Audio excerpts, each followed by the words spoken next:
Good morning, folks. Yesterday was a lesson in trusting our eyes. We said the jet stream was pulling this due north, but we couldn't back off the expert forecast track, sending it left to Texas. Too bad.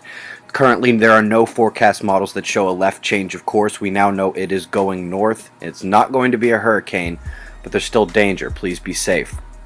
Good metaphor and better article here on Euro fiscal problems. The world's two largest oil companies work together on the biggest U.S. rig, which is now partially destroyed because of their own dumbassery. Most know about the South Korea joint drills with the U.S., but the North is claiming that they used their flag as target practice, and their honor is hurt, blah blah. The elite's global theater pushing us to World War III continues. Don't buy into it.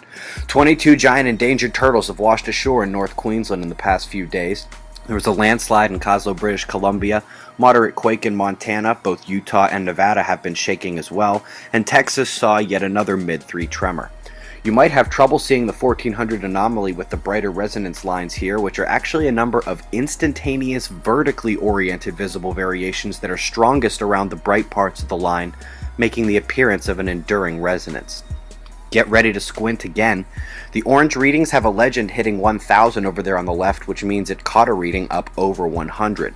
That may be a slight error, but the density has been rising significantly. We had filament eruptions on the way. Fluxgate magnetometer showing a disturbance there at the end, and Ovation Prime is showing a bit more than nothing.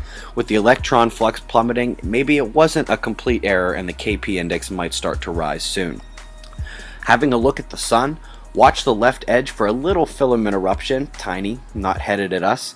That dark area is a coronal hole that may hit us with strong solar wind within 24 hours.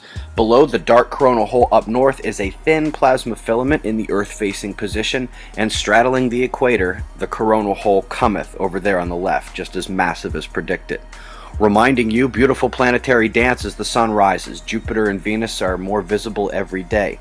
But when the sun goes down and we have Mars, Saturn, and Arcturus above it forming a little triangle, which the moon glides right under the next 3 days. Always something beautiful to be seen in our skies, folks. That's the news. Be safe.